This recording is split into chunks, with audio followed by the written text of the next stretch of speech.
After showing it in my previous video, people seemed pretty interested in my BT-inspired build, that I sometimes refer to as my vanguard-class, or just Titanfall Armiger.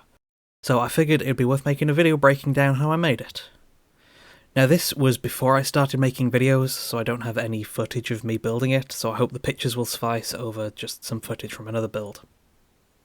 It wasn't something I initially planned on making, so not as much planning went into it, and I had to figure out a lot on the fly.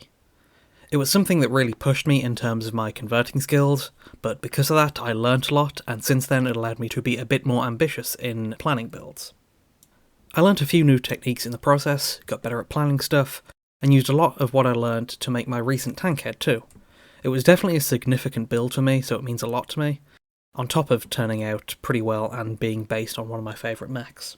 If you want to try this build yourself, there's going to be a fair amount of parts altering, like sanding and trimming, not mentioned here, because there's a lot of it. Too much to show every instance of, but I'll say where the parts came from and show pictures of how it was all built, which should hopefully give you enough of an idea. The build started when I was testing out parts to try and build a Vashtor out of an Armiger. That wasn't a solid plan either, I was just playing around with parts to see what was possible. But in the process of that, I noticed this cylindrical piece on the back of an Armiger. Now, I'm a big fan of Titanfall, so it's never too far from my thoughts, and this piece reminded me of BT's head. From there, a few things sprung to mind. First was, is there an appropriately sized eye to match? And I remembered one of the Armiger faceplate options has one big eye. They sized up correctly, so I cut the rest of the face off and attached the eye to the cylinder. Then, with the other Armiger parts already out, I loosely assembled some, like the chest, around the backplate, one of the arms, and the legs, and they're all roughly sized up. It was then I realised it would be feasible to make BT using an Armiger, and I just decided to go all in. There were a lot of specifics left to figure out, but I was inspired, excited, and determined to make it work. I had a hoard of bits I could pull from, and my Titanfall 2 game and art book to use as reference, and just went from there. With the bare essentials of a chest and the mostly normally built Armiger legs, I got to work. I made the feet using the Armiger's feet, removing some toes, and built out the foot using the Onager foot pads and supports, plus some details from the back of the Armiger's lower legs to loosely match some of the shapes on BT's feet. Then I looked at the chest. I cut up the top armour panel from the Armiger. The back half of that worked well as the front of the chest, and the front of the original armour worked pretty well as the top. I just cut the front of that to shape a little, and I was even able to use the hatch in the right place. Then I went to work a little more on the lower body, using some plastic rod as a spine, bulked out with some sprue pieces and detailed with piston-like pieces from the Dunecrawler leg supports, and a segmented armour panel from a Cataphren. Then for the leg armour, the normal Armiger stuff wouldn't cut it, so I decided to try making plasticard armour, which was a first for me. It took a few iterations to figure out the right shape, but drawing on a grid to break it down helped, and then I had some pieces I could glue together to fit around the upper legs. BT's boxy knees were something I needed to add to make the legs fit the look, and digging through my bits I found some ammo boxes from a Space Marine Storm Talon. And for the crotch armour, it was a few strips of plasticard for a base structure, with the side parts being tread armour from a Cataphren, and the front piece being a missile launcher cover and ladder rung from a Dunecrawler. I then added a few more details to the thigh armour, scoring some lines into the plasticard, adding some plasticard strips to the side of it, and then adding more Cataphren tread armour and Dunecrawler ladder rungs to the front. I also used the same process to make the lower leg armour, starting with plasticard panels, cut to shape and detailed it with Cataphren tread armour. I tried another new thing for the side hip armour. Taking the strips I cut from the Armiger top panel earlier, I held those over a candle to heat them up, and while heated and malleable I bent them to have a curve. This was way too much heat and almost melted them, and it barely worked out for me. I'd recommend something like leaving them in hot water or maybe using a hairdryer instead. But once cooled they had the right shape to cover the hips, and I attached them to the crotch armour. I said I wanted to go all in on this build, and that meant doing everything I could think of, which included magnetising the armour, since it allowed me to show all of the detail that's going into the frame, as well as making the painting easier too, with being able to paint the frame and the armour separately. It wasn't easy to find ways to attach it all, but it was mostly done by using small 3x1 and 3x2mm magnets that I could relatively easily drill holes for using a pin vise or hand drill. Next up to work on was the arms. Using most of the Armiger upper arm worked, but I needed a forearm, so I trimmed down a Titanfall weapon barrel since it has the right shape and appropriate mechanical details. And for the hands, I used Castlin robot hands, which I was able to easily test out since I had some magnetised from some I had built before. I also decided to make an alternate left hand, reposing it by closing the fingers and extending the thumb to give my build a thumbs up gesture. And then it was on to armouring up the arm. For the upper arm, I used part of the Armiger's normal thigh armour, added a Titanfall tread armour piece, and just for a little extra detail, used a cylindrical piece from a Dooncrawler footpad support to act as a tricep at the back. For the forearms, I think they're engine armour panels from an Iron Strider Ballistari or Sidonian Dragoon that were just the right shape and size. All I did extra was add a little plasticard and a chunk of an Armiger footpad to make a kind of outer elbow pad. And there's also an extra panel made from a Titanfall tread armour on the side of the upper shoulder, with just some plasticard underneath for spacing. Remember when I said I really went all out with this? At some point around here in the build, I also decided to magnetise all the arm joints, as well as the armour, so the upper body is articulated, and this is a good place to show where I've magnetised so far. In the legs, it's one at the side of the calves for the lower leg armour, it's one in the upper thigh and one in the knee for the upper leg armour, one at the front of the hip for the crotch armour, one bigger set of magnets at the top of the spine column coming out of the hips, and the other in the lower inside of the chest above a plasticard floor so the waist can rotate. For the arm magnets and the articulation, the connection between the chest and shoulder Armiger parts naturally rotate, so there's no need for magnets there at least.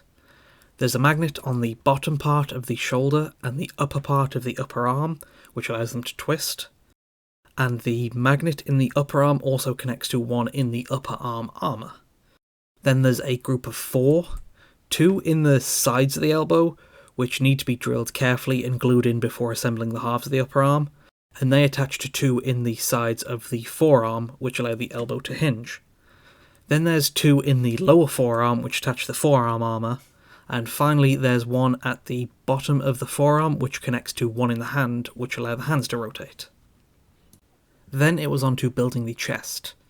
So far I had the Armiger side chest panels, just flipped and pointed down, with some sprue bits and plasticard to hold it together. Part of the Armiger back panel as a new front, and the Armiger armoured top roof. Then I made a back from the other part of the Armiger back panel, with some plasticard, and I also added the back of a Dooncrawler missile launcher. I still had to figure out how I'd make BT's head-shoulder vents.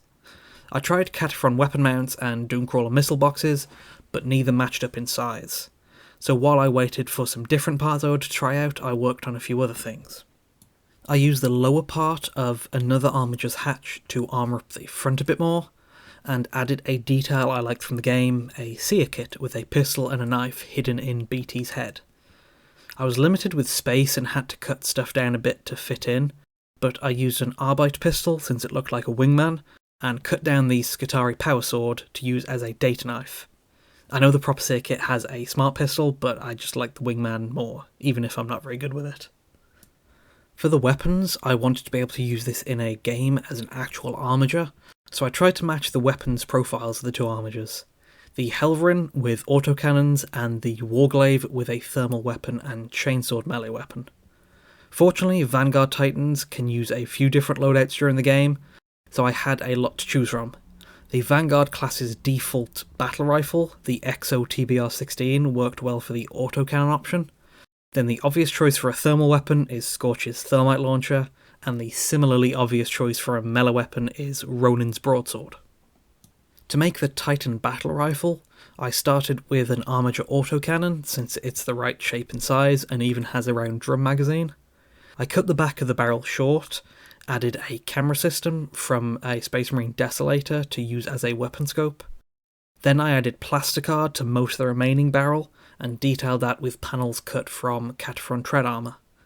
For the weapons tripod, I glued together some Doomcrawler footpad supports, and then finally for the handle I trimmed the autocannons back a little, then used some parts from the weapon bodies from the smaller Armiger weapon options as a handle, and put some magnets in there so it can actually be held.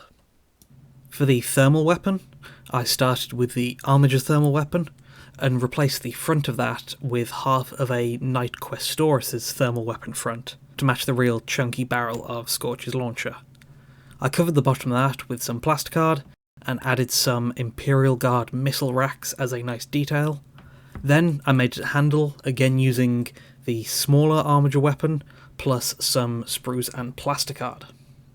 And for the sword, I made the blade itself out of plasticard easily enough, since it was a flat thin piece. I glued that into a Cataphren weapon mount, and used a larger gun's barrel as a handle, with some spare Armiger calf cylinder as a pommel. Then I detailed the blade with some thin green stuff wire as a power weapon circuit on one side and some rivets on the other. Then I went back to the upper body. At the recommendation of a local hobby store worker, I got the backpack from a Tau Cold Star commander, as it had a lot of vent pieces, and the bottom part of it was exactly the right shape and size. I also had some armour panels from a Stormhawk gunship that fit over them to complete the outside. However, it was missing the actual vent grill opening parts. I was looking for things to make this work, and I couldn't find any existing parts with the right look, and the plasticard I had was too thick to make it from, but I saw my green stuff wire maker had the right kind of pattern. I pressed some green stuff into it and let it dry to imprint the pattern, then I could cut it to the right shape and glue it into the front, and I had my vents. I then detailed some of the top with bits, some camera parts from the Stormhawk, and some Cataphren armour panels went on the inside of the vents, along with a Sicarian head as a mini camera and some missiles, with the missile pods coming from Space Marine Desolators, glued to Doomcrawler manipulator arms, using magnets to join them to the back of the head so they could actually pop up and down. Then, as the next part of really going all out with this, I made a cockpit with a pilot. I started with using the cockpit parts from the Questoris Knight, which needed a lot of trimming to fit in, but it did leave me with lots of control panel detail parts to glue in later. For the pilot, I used a Sicarian with a few Skitarii parts, plus a custom 3D printed Titanfall pilot helmet I had left over from a squad of Taraxi conversions I made previously. The helmets originally came from some full-scale 3D models I bought on CG Trader, and got a local 3D printing service to scale down, adjust for use on miniatures, and print for me. Once the pilot was in, I filled whatever space around it with the aforementioned control panels, and some green stuff wire. While I was at it, I also detailed the back of the upper body with those wires, plus a few other bits like exhausts from Cataphrons. And like with the rest of the armour, it's magnetised, with the roof attached with one magnet at the back and two at the front, and the front panel is attached with two magnets at the top and one at the bottom. For the base, I wanted to try something equally fancy and unnecessarily complicated, but I still needed it to mostly match with my AdMech normal basing style with their industrial kind of look. The idea I came up with was a kind of cutaway of some factory or ship hangar, with some industrial patterned metal on top, but some partially hidden wires and vents beneath. The first step was to segment and space the Armiger base with sprue parts, dividing the bottom sections and also becoming the supports the upper layer would sit on. Then I similarly blocked out the areas of the upper part with more sprue, figuring out where the Armiger would stand, where the base can be seen through, and what patterns of plasticard to use where. As well as pattern plasticard, I also used some gridded plastic mesh sheets and metal vent mesh for materials with holes to peek into the underside. For the base details, the lower part had some plastic rods for a pipe section, an exposed pipe and wire section which can be accessed from above, a vent section hiding a few details, then a section of messy green stuff wires at the back. Then the upper part would get a few panels, grates and wires to connect the layers. For the painting, I had considered going with the original BT colours of green, white and orange. That wouldn't be too bad, as even though I want to use him with my AdMech, it makes sense for allied knights to have different colours. However, there is the later look BT has, the colour scheme of FS1041, which is, fittingly enough, grey and orange, matching my Forge world. Now this is as good a time as any to explain it, but my Adeptus Mechanicus is a custom Forge world with some loose lore I came up with to justify all my kit bashing, and part of that was coming up with a colour scheme to use for it. The grey and orange is another thing I've taken from something I like, it being the colours of Gunbuster from Aim for the Top Gunbuster. I've seen those colours on other things I've liked too, including the aforementioned 1041 from Titanfall, and Sol Squadron from Ace Combat 7, and probably a few other things I'm forgetting right now. All in all, it's not the most exciting colour scheme, being mostly grey, but I think it's worked out pretty well. Being something inspired by some of my favourite anime and games, and it makes my AdMech a bit more unique, helping them to be more personal rather than just the default Martian red scheme. Actually getting onto the painting now, I did my usual of priming black and getting the biggest parts out of the way with dry brushing. The scale and the magnetised armour of this unit allowed me to easily dry brush both the metal and the grey parts.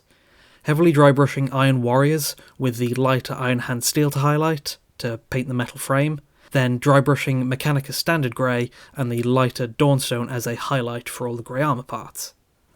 Then it was on to regular brush painting. First off, just painting any grey bits on the metal areas and any metal areas on the grey bits, then I could work my way down the list of other colours to add.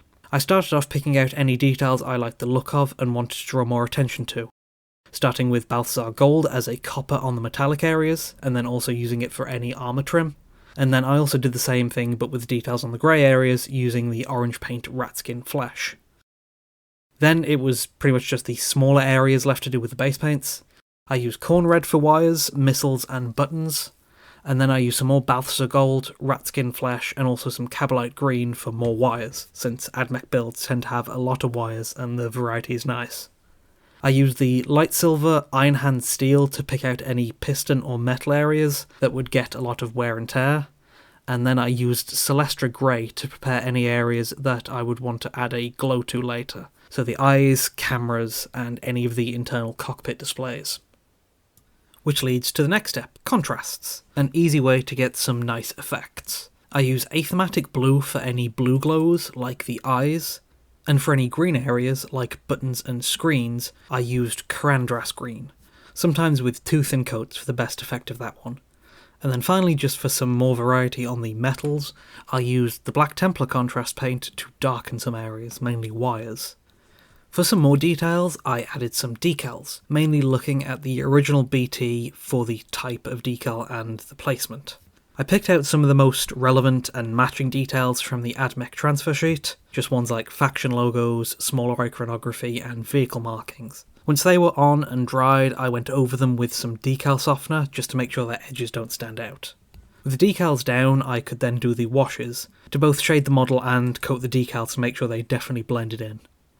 Just loosely matching the base paint colour with the shade, I went over the grey and silver areas with Army Painter's Dark Tone, then the copper and orange areas with Army Painter's Strong Tone.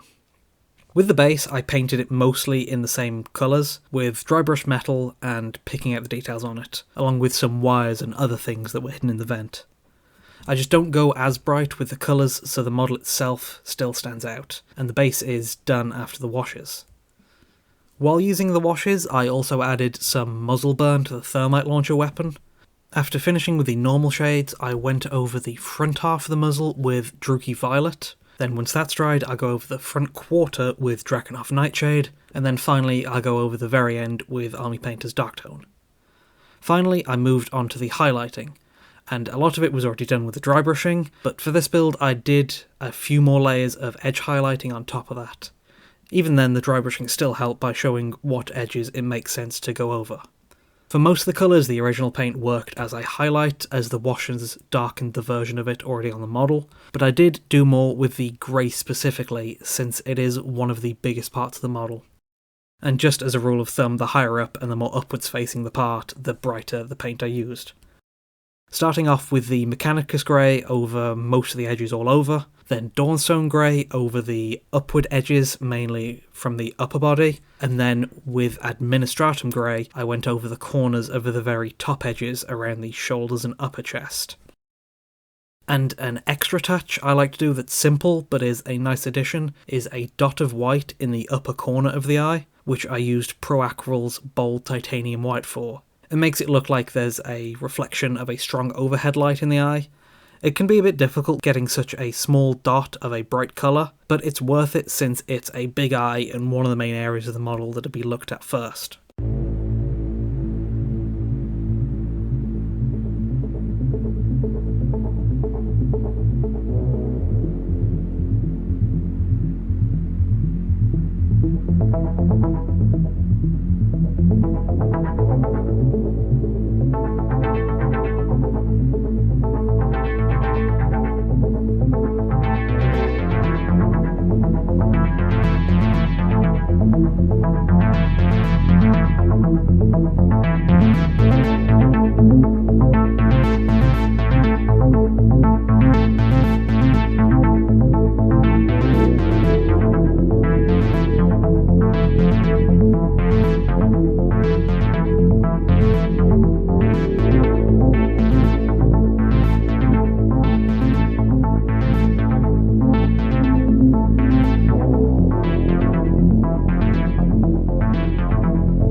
That completes my vanguard-class Armiger, my most in-depth build and some of my best work to date.